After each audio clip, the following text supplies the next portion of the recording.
2, 3. Sinapsihan ni Pangulong Ferdinand R. Marcos Jr. ang formal na pagkomisyon sa serbisyo ng pinakabagong guided missile frigate ng Philippine Navy na BRP Miguel Malvar. Kasabay ito ng pagdiriwang ngayong Martes sa ika-127 anibersaryo ng Philippine Navy na isinagawa sa Naval Operating Base Subic.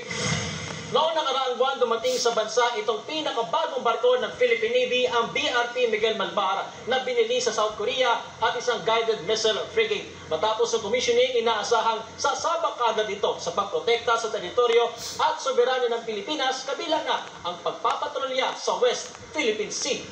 Armado ang BRP Miguel Malvar ng anti-ship, anti-submarine, anti-aircraft at electronic warfare systems. Kabilang na ang Sea Star missile, torpedo launching system, 76mm super rapid gun, vertical launching system at close-in weapon system. Ipinangako ni Pangulong Ferdinand R. Marcos Jr. ang patuloy na pagsuporta ng kanyang administrasyon upang panakasin pa ang ating sadatahang lakas, kung saan nasa yugto na ng Horizon 3 ang AFP Modernization Program.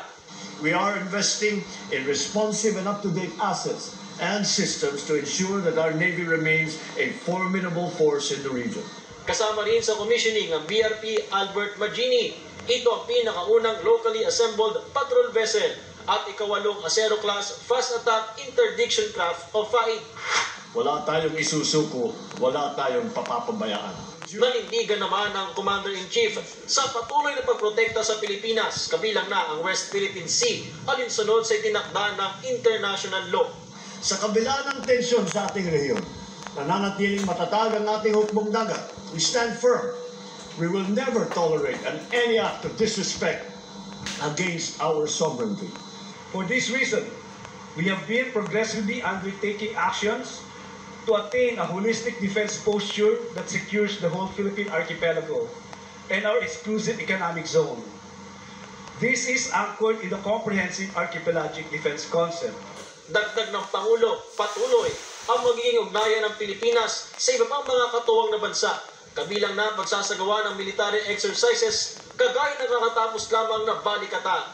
All of these are aligned with our broader efforts to foster cooperation and to maintain peace, both within our borders and across the region.